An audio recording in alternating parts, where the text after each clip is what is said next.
Let's just talk about the Gibbs-Donnan effect before we move forward, because it's very important. So what is Gibbs-Donnan effect or Gibbs-Donnan equilibrium? So Gibbs-Donnan effect is very important to understand how your cells have the volume that they have. So let's say that there are two fluid compartments and they are separated by a semi-permeable membrane. So we have compartment A and compartment B, and we have these two compartments filled with a certain amount of liquid over here. And now we have a certain cation and a certain anion. So we have cations over here, cations like sodium, for example, and they're both equal over here, sodium and sodium.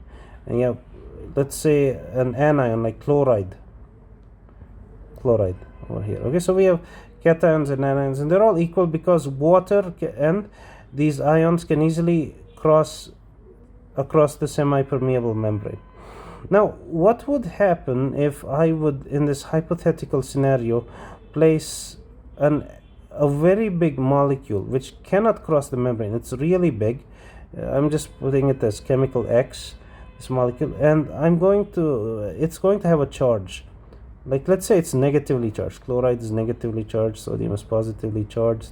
Let's just remember this. Okay, so now what happens? I just put this large, let's call it a protein. Okay, this chemical X is a big protein and it's got some negative charge on it. So now what happens? The charge distribution between compartment A and B has been disrupted, and now what happens is you've also got some more osmotically active particles in compartment A than in compartment B. In this case it's chemical X. So how would your ions react or behave in such a situation? I actually like to make an analogy.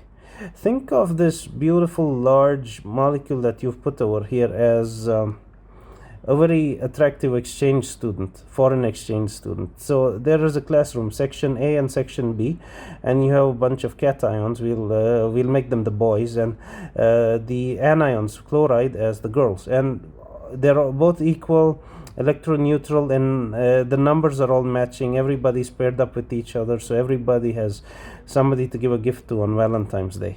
So everybody's happy. Now look at this one. Suddenly, section A, there's a nice, beautiful girl who just entered into the equation over here. Now what's going to happen? The negative charge of this very big molecule, chemical X, is going to cause chloride ions to get repelled and move to compartment B.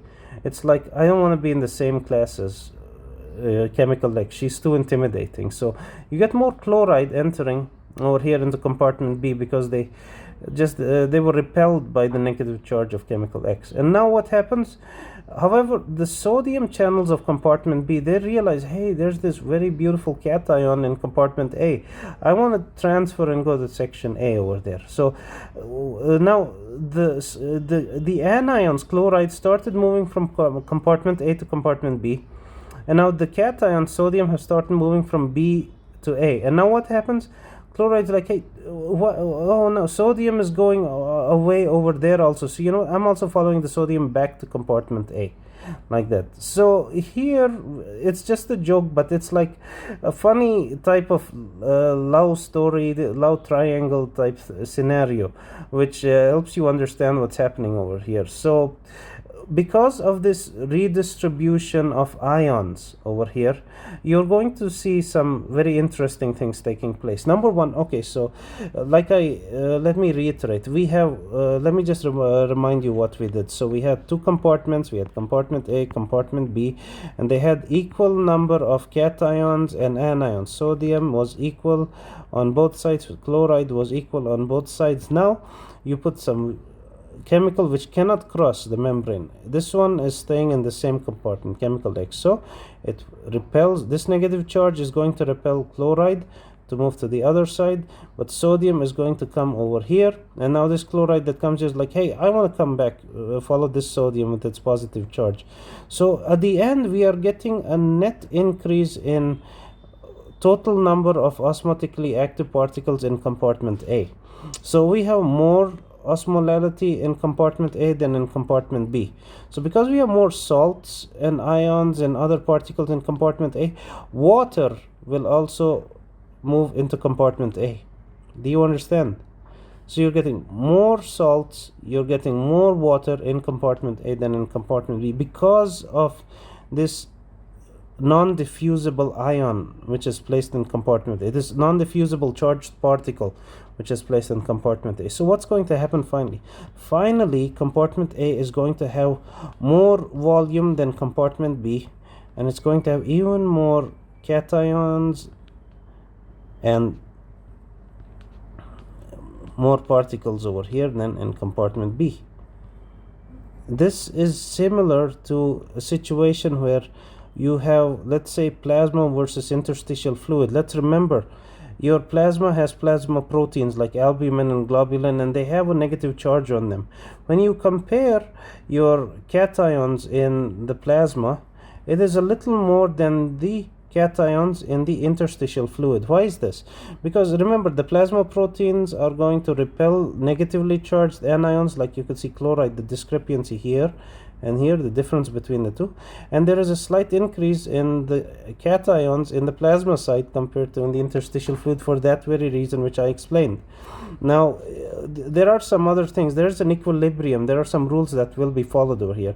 One is the product of the diffusible cations and anions, diffusible ones only, on one side should be equal to the product of the diffusible cations and anions of the other side. So the diffusible ions will change themselves and organize themselves in a way such that the product of the diffusible ions will be equal to each other.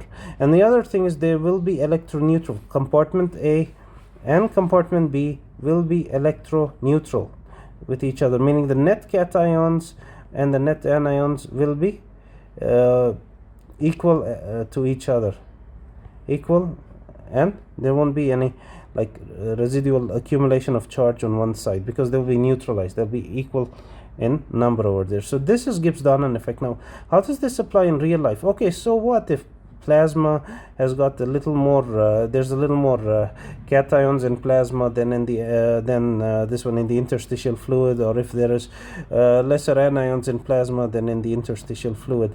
So how does this apply? Okay, let's look at another scenario. Your cells have nuclei, and they have DNA, and they have RNA inside them. They have a lot of negative charge, and proteins also exist in your cells in the intracellular fluid compartment compared to the interstitial fluid compartment. So now look at this. Your interstitial fluid compartment has lesser proteins compared to the intracellular fluid compartment. That means there should be more electrolytes in the ICF, more electrolytes in the ICF. So that means fluid wants to enter into your cells and swell them up. But so every cell should be swollen up for that reason. However, our cells don't swell up because we have a special pump, a special kind of transporter protein, a pump that would pump out 3 sodiums in exchange for 2 potassiums. This is called the sodium potassium ATPase pump. And it takes 3 particles of sodium, throws it out, and takes 2 particles of potassium and takes it into the cell. So if you look, 3 is not equal to 2. 3 osmotically active particles are pumped out, and 2 potassium ions are pumped in. So that means you are throwing 3 osmotically active particles out for 2 osmotically active particles coming in. This is going to just counteract the Gibbs-Donnan effect that wants to swell up the cell a little bit and prevent the cells from swelling up. And if you ever mess with your sodium potassium ATPase pump, how? Well, remember, this pump requires ATP as an energy. You mess with ATP or its production, you damage the mitochondria of a cell, you don't give the cell enough oxygen, like if there's a block in the vessel that's supplying it with oxygen, what's going to happen now? Sodium potassium ATPase pump is not going going to work. So that's the first sign you see in pathology in any injury. Whenever a cell tissue is injured, mitochondria don't work, then the sodium potassium ATPase does not work, and then the cells swell up. So that can cause swelling of cells. So to counteract cell swelling, we have the Gibbs-Donnan effect over there. This is very important to know. All right, so I hope you realize that you've just understood like a big chunk of pathology just by studying physiology, because this pump is existing in every single cell, the sodium potassium ATPase pump, and it throws 3 particles out and only allows 2 particles in. So it's throwing 3 osmotically active particles out, and because of this discrepancy, we are able to counteract the effect of the Gibbs-Donnan effect in your cells, which wants water to swell up your cells. Okay, so that's why your cells are normal and they're not swollen, but they do get swollen whenever you get an injury in your cells, whenever there's cellular injury taking place. All right, so this is your body fluid compartments, and it's a very, very interesting topic. I'll hold a separate session on a concept called Darrow-Yannette diagrams. Darrow-Yannette diagrams. So this is just a physiologist's representation of how body fluid compartments and osmolality and volume changes in special situations, so you can understand how the body works over here. So that'll be done in the next session, and then followed by this one, transport across the cell membrane. All right, so I'll see you next time.